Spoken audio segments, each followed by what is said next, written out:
Welcome back, selamat datang kembali di channel Mak Rusuh. Kali ini bersama saya Kang Amit, saya pun tidak sendirian, saya ditemani oleh Mak Rusuh. Betul sekali, saya Mak Rusuh, siap menemani Anda pada kesempatan kali ini. Bersama Mak Rusuh, kali ini kita akan menceritakan sebuah film petualangan. Bagi siapapun yang suka dengan film petualangan, yuk kumpul bareng kita di sini. Film dengan genre adventure atau petualangan yang rilis tahun 2024 dengan judul Arthur the King. Oke, Mak. Tolong dong quotes-nya buat hari ini, Mak. Berjuang untuk membuktikan kemampuan diri kepada orang lain adalah salah satu hal penting bagi manusia. Salah satu contohnya, membuktikan kepada mantan terlihat bahwa diri sudah move on dan mampu melewati hidup meskipun tak bersamanya adalah hal yang amat bergengsi bagi harga diri manusia. Padahal kenyataannya hati masih sakit dan jiwa masih remuk karenanya. Gerah hudang barudak. Film kali ini menceritakan salah satu kisah nyata yang dialami oleh seorang manusia dan seekor anjing. Mereka tidak sengaja bertemu di perlombaan adventure racing pada kejuaraan dunia tahun 2018. Perlombaan yang dilakukan secara berkelompok berjumlah 4 orang, melintasi medan perlombaan yang tidak mudah, melewati hutan belantara, dan tidak sedikit mereka bertaruh nyawa. Ajaibnya, mereka dibantu oleh seekor anjing. Mereka diselamatkan dari bahaya dan juga dituntun pada jalan yang lebih cepat. Namun sayangnya, anjing ini ternyata memiliki sakit yang parah dan berakhir dramatis. Inilah Arthur the King.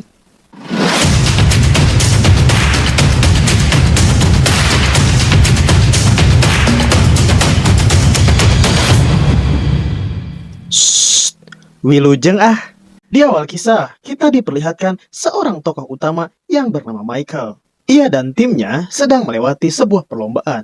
Meskipun anggotanya kelelahan dan tidak sanggup untuk melanjutkan kembali perlombaan, namun dia tetap memaksakan. Betapa terlihat sangat egois.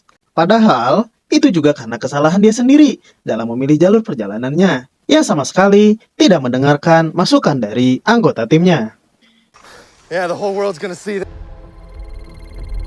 Sehingga salah satu temannya yang bernama Leo merasa geram dan kemudian memfotonya dan kemudian memviralkannya di media sosial sehingga mendapatkan banyak sekali hujatan. Nah, gitu ya lur. Memaksakan sesuatu itu tidak baik, apalagi jika kita memaksakan perasaan kepada orang yang sudah tidak memiliki perasaan apapun lagi untuk kita. Itu adalah perjuangan yang sia-sia. 3 tahun sudah berlalu. Di Santo Domingo, terlihat Mikhail ini menjaga kebugarannya dengan berolahraga. Ya, wajar ya, karena mantan atlet gitu. Namun, dia ini menjalani sebuah pekerjaan yang tidak sesuai dengan passionnya. Kini, ia menjalani profesi sebagai seorang marketing rumah milik ayahnya yang seorang mantan detektif. Ayahnya ini sangat meragukan kemampuan Mikhail yang sangat obsesi untuk menang di balapan adventure ini. Sedangkan ayahnya merasa bahwa anaknya ini mengejar sesuatu yang tidak pasti. Meskipun 3 tahun telah berlalu, dia masih saja memikirkan dan selalu melihat kondisi dirinya yang kalah di perlombaan kala itu. Dia sangat ingin membuktikan bahwa dia layak menjadi seorang juara. Karena dia sudah menjalani profesi ini selama 19 tahun lamanya. Istilahnya sudah mendarah daging ya, jadi sudah menjadi jiwa raganya dalam kehidupan itu. Bahkan istrinya yang bernama Helen, dia tetap percaya kepada kemampuan suaminya. Dia menyarankan untuk mencari rekan tim yang tepat serta menemukan sponsor. Pepatah memang benar ya lur. Di saat lelaki terpuruk, maka kekuatan terbesarnya ada di pasangannya. Dan di balik lelaki yang hebat, tentu ada sosok istri yang kuat yang selalu mendukungnya. Bagi yang jomblo, berjuanglah. Bagi yang sudah menemukan istri semacam itu, beruntunglah. Namun, bagi yang terlanjur mempunyai istri tapi tidak seberuntung itu, maka bersabarlah ya. Oh, right. Akhirnya, Mikhail berusaha mengumpulkan rekan tim yang cocok untuk berjuang bersamanya di balapan. Pertama, dia menemui temannya yang bernama Chiki. Dia adalah seorang navigator. Namun, dia memiliki masalah pada lututnya. Mikhail sangat percaya kepada Chiki karena Chiki ini salah satu juara dunia. Menurutnya itu tidak masalah. Oleh karena itu, Mikhail berusaha meyakinkan Chiki untuk bergabung berjuang bersamanya. Chiki akhirnya setuju. Chiki sangat membutuhkan uang untuk membeli rumah yang layak bagi keluarganya. Karena selama ini, dia dan keluarganya hanya bisa tinggal di rumah gubuk saja. Rekan selanjutnya bernama Olivia Baker. Gadis ini merupakan pendaki handal. Mikhail merasa bahwa dia adalah orang yang tepat untuk menjadi rekan satu timnya. Melihat dari kemampuannya yang luar biasa, memiliki stamina dan tubuh yang kuat, itu sudah menjadi syarat yang lengkap baginya. Awalnya, Olivia tidak mau, karena mendaki menurutnya saat ini hanya untuk mencari kebahagiaan saja. You need to go. I need you. Namun, dengan dorongan dari ayahnya, Olivia akhirnya setuju.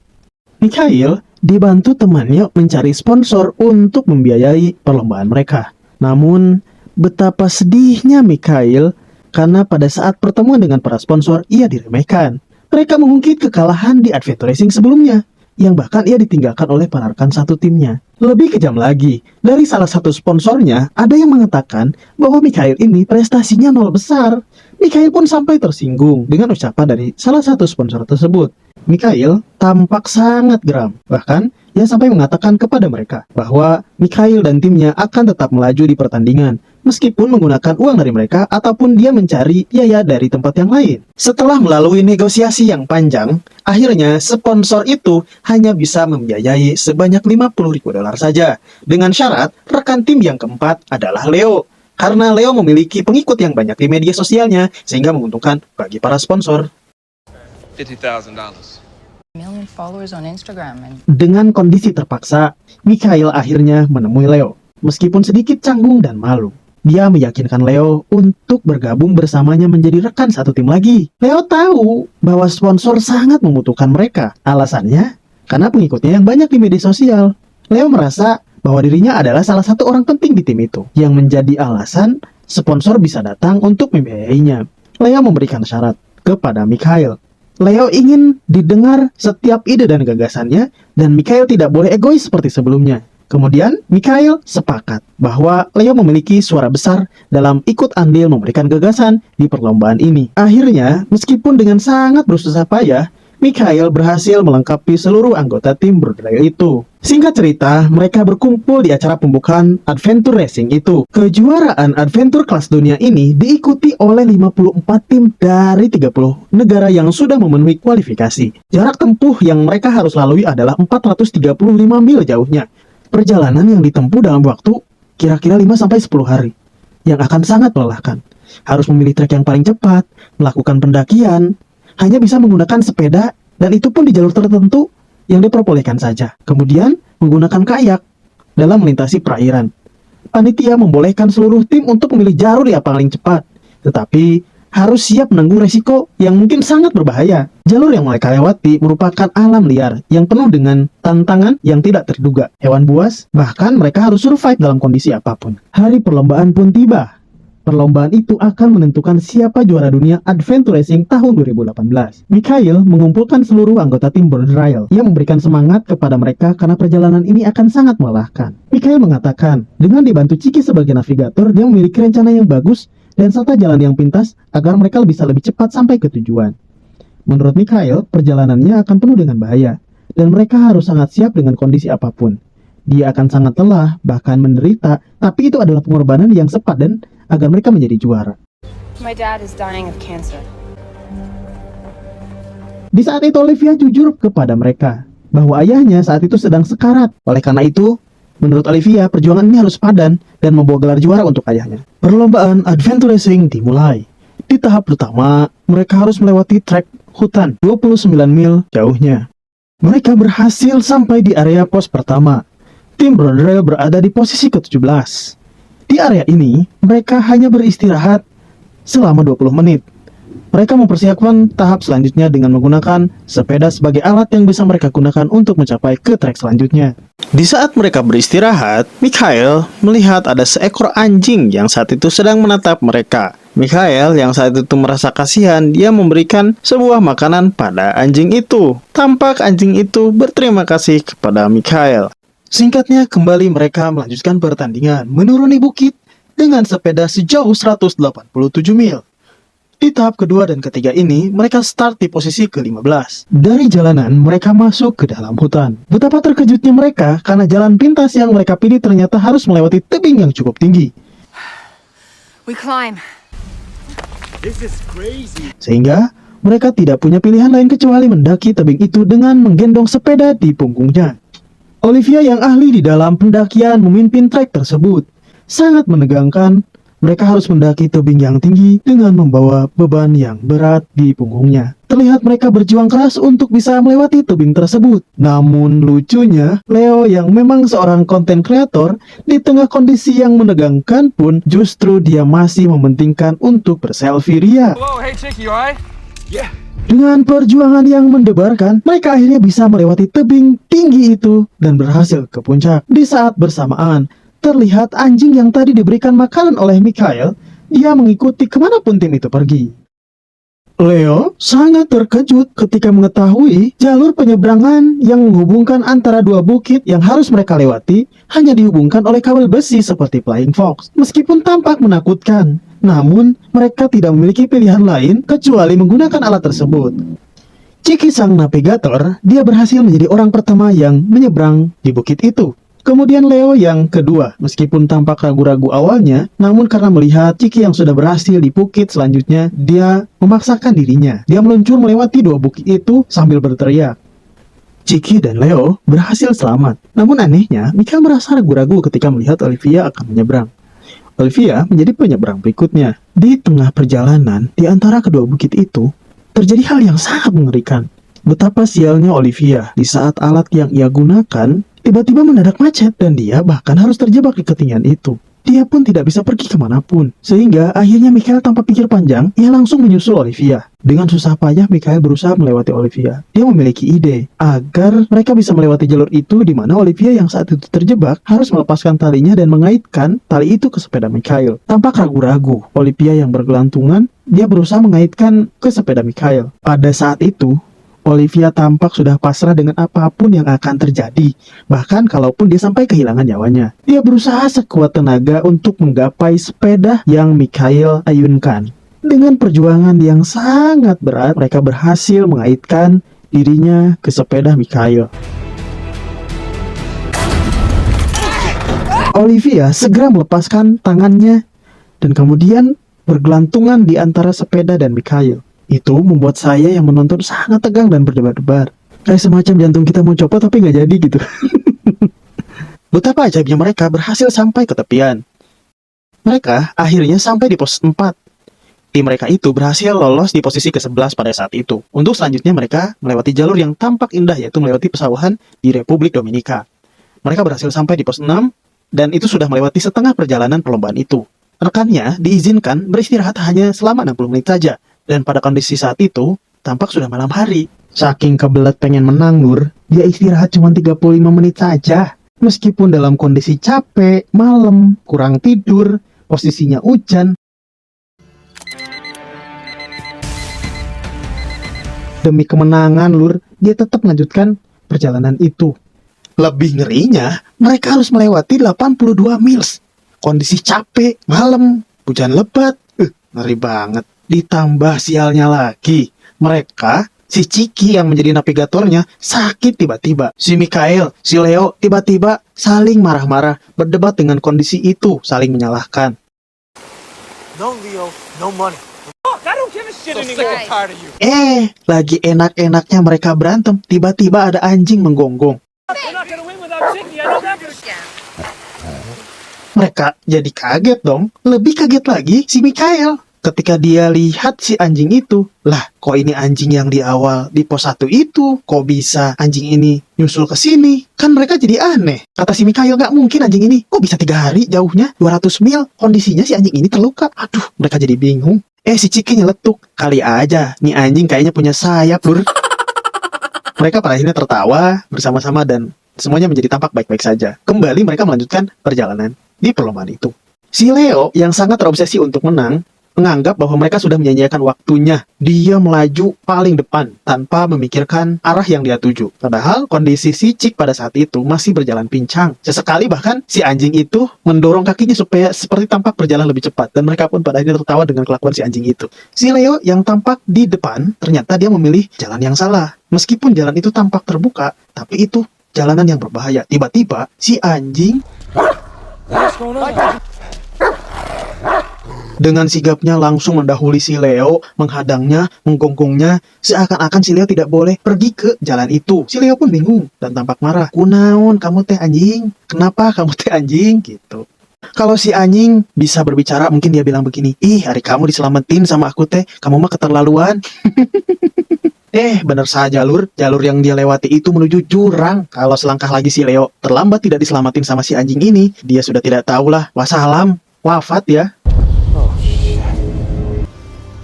Extra meatballs for you. Bersyukurnya mereka sampai di tahap ke-9. Tahap 9 ini merupakan fase hiking dengan 27 mil jauhnya, melewati lembah dan perbukitan. Namun sialnya, si Leo kena karmanya lur. Si Leo tiba-tiba memuntahkan sesuatu yang tampak dia mengalami dehidrasi. Dengan semangat rasa kemanusiaan, mereka sigap menolong si Leo. Pada saat itu, mereka makan-makan. Namun anehnya, si anjing yang tampak kelaparan tidak sedikit pun memohon dan meminta untuk diberikan makanan. Hebat ya lur. Sehingga si Mikhail menganggap bahwa anjing ini istimewa. Anjing ini memiliki martabat seperti layaknya seorang raja. Like a king. Gitu ya lur, ini bisa dicontoh nih sama kita. Kalau ada orang nanya, kita selalu aja dulu, senyum dulu gitu kan, biar kelihatan ganteng, bermartabat kayak raja. Paling orang itu langsung jawab, ditanya kok gak jawab-jawab mulu, kamu gak bisa ngomong apa ya? Oleh karena itu, si Mikhail langsung memberikan nama anjing itu. Nama anjingnya bagus lur, Arthur the King. Widih, keren nih. Arthur the King. Sampai-sampai nih lur, jagat maya dihebohkan dengan berita tim Brodrile ini memiliki maskot, yaitu seekor anjing. Gara-gara anjing ini mereka jadi terkenal lur. Widih, hebat nih anjing. Banyak impact baik yang terjadi gara-gara si Arthur ini. Keberuntungan mereka semakin berlanjut. Pas di posisi nyampe di pos ke-10, ternyata mereka ada di posisi pertama lur. Bahkan si tim yang menjadi pesaing utamanya berada di posisi kedua. Ini adalah berkah keajaiban yang mereka alami. Namun, karena si Leo tampak membutuhkan perawatan lebih serius, si Mikhail akhirnya memutuskan untuk beristirahat agak lebih lama. Dia nggak mau nih kesalahannya di masa lalu terulang kembali. Karena dia memaksakan sesuatu, akhirnya berakhir fatal. Oleh karena itu, dia memutuskan untuk beristirahat sehingga si Leo baik-baik saja. Nah, ini cakep lur. Ini harus dicontoh. Kalau jadi pimpinan, kita kudu perhatian nih sama bawahan. Kita harus lihat kondisi bawahan. Kita jangan memaksakan yang menurut kita baik. Padahal anggota kita nggak mampu nih ngikutin apa yang kita mau. Catat ya lur. Maklum lagi istirahat nih lur, si Ciki ini ngajak ngobrol ke si Mikhail. Kenapa sih dia susah payah ngikutin perlombaan ini, kata si Ciki. Ternyata lur, yang membiayai posisi dari awal sampai saat itu bukan biaya dari sponsor lur. Ternyata itu dari saku sendirinya si Mikhail yang udah keluar $25.000. Itu tabungan uang istrinya lur. Karena menurutnya ini kesempatan terakhir baginya untuk mengikuti dan membuktikan bahwa dia mampu di perlombaan ini. I spent 25 grand of my own money for the time. Si Ciki sampai heran, dia geleng-geleng dengerin kata si Mikhail. Bayangin aja lur, bininya gimana kalau mereka sampai nggak lolos, sampai nggak menjadi juara nih di perlombaan ini. Ya, banter-banter paling perang dunia ketiga kali. Nah yang ini jangan ditiru ya lur, gak mungkin kuat kita. Akhirnya mereka sampai di step terakhir, tahap ke-11. Di perlombaan ini, mereka harus berlari sejauh 8 mil jauhnya. Dan kemudian, mereka harus melewati lautan sejauh 30 mil. Menggunakan kayak lagi. Serta, di akhir, mereka harus berlari sprint sepanjang 2 mil. Bayangin tuh lur. Aduh, capek banget ini pasti. Singkatnya, mereka sampai di posisi berangkat menuju lautan nih lur. Mau pakai kayak nih, tiba-tiba ada panitia nyeletuk. Bang, tunggu dulu. Anjing gak bisa dibawa nih. Posisinya berbahaya. 30 mil gitu jauhnya. Gak memungkinkan anjing itu dibawa. Padahal kayak juga posisinya kecil. Gak bisa nih muat kalau bawa anjing. Katanya gitu. Si Mikhail langsung lemes campur bingung lur. Ini gimana ya? Ditinggalin kasihan. Dilanjutin bingung. Teman-temannya udah pada nunggu. Kalau kelamaan mereka udah ditinggalin sama pesaingnya itu loh. Sampai akhirnya si Mikhail memutusin untuk lanjut deh. Meskipun hati berat ninggalin yang disayang gitu kan. Aduh, kebayang gak tuh lur? Akhirnya mereka berangkat. Ngejar pesaingnya yang udah di depan. Pas saat posisi berdampingan dengan pesaingnya itu, tiba-tiba kelihatan anjing berlari ngejar mereka, kemudian nyemplung ke laut, berenang ngejar kayak itu juga. Si Mikhail langsung bingung bos. Dilema berat itu si Mikhail lur. Dilanjutin, kasihan anjingnya tenggelam. Nggak dilanjutin, dia pengen jadi juara. Bingung nggak tuh, Lur? Ini persis mirip kalau kita lagi ngejar seseorang gitu. Tapi seseorang itu, dia sayangnya sama orang lain. Dilanjutin sakit, nggak dilanjutin sayang. Dilema berat itu. Si Mikhail mutusin untuk berhenti. Si Leo yang sekayak sama dia ngambek. Ini gimana sih? Kita kan pengen juara. Lu gimana malah diem? Kata dia. Itu gimana dong anjing kita? Kasihan. Karena si Leo udah ditolongin sama si itu anjing. Nyawanya itu loh. Akhirnya mereka memutuskan untuk menyelamatkan anjing itu.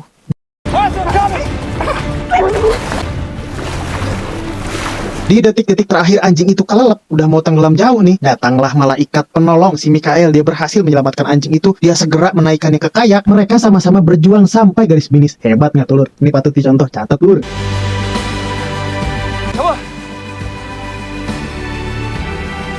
Meskipun mereka finish di juara kedua nih, Lur, mereka sangat puas dengan apa yang mereka lakukan.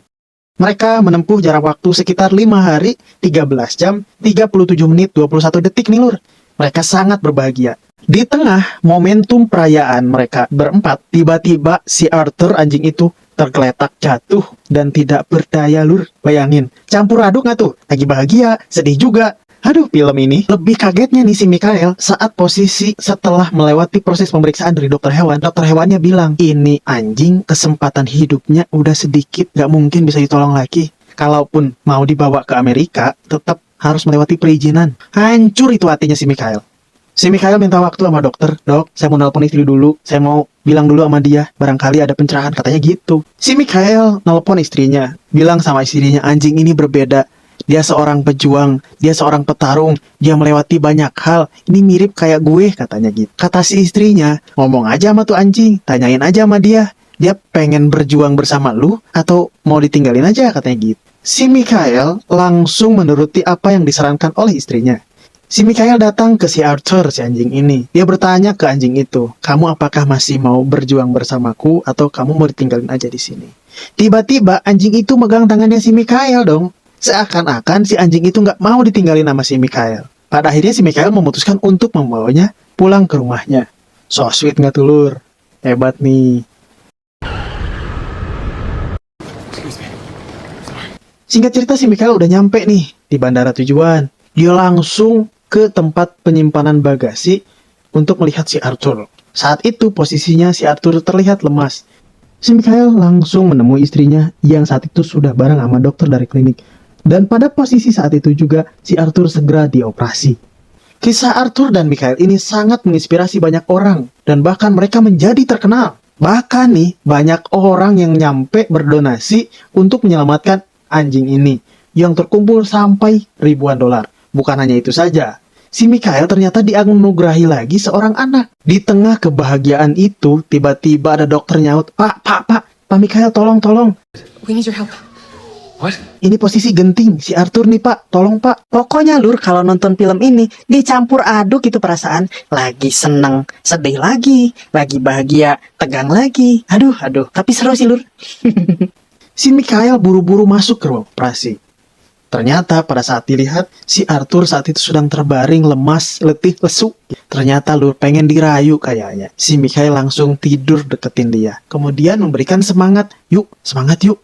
Bertahan yuk, kamu mau punya adik nih, kamu punya saudara lagi, katanya gitu. Kemudian si Arthur tampak tertidur. Kemudian adegan berpindah ke 18 bulan kemudian. Si Mikhail yang saat itu sedang berlari-lari di bukit hijau yang tinggi, tiba-tiba terlihat ada anjing yang mengikuti dia. Dan itu adalah si Arthur the King. Dia berhasil selamat dan berjuang dari sakitnya dan kemudian hidup bahagia. Film ini mengajarkan banyak hal, Lur, terkait dengan perjuangan. Kita mungkin menderita, banyak yang menertawakan pencapaian kita. Bahkan tidak sedikit yang meremehkan kemampuan kita, Lur.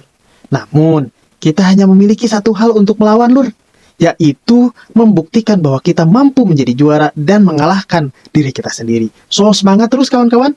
Para pejuang di dunia ini, kita adalah pemenang dan kita adalah pejuang. Ada salah satu quotes dari Nabi Muhammad SAW, jihad yang paling besar adalah memerangi diri sendiri, melawan setan yang ada di dalam dirimu. Sekian dari kami, Marusuh kali ini, sampai jumpa lagi di konten film selanjutnya.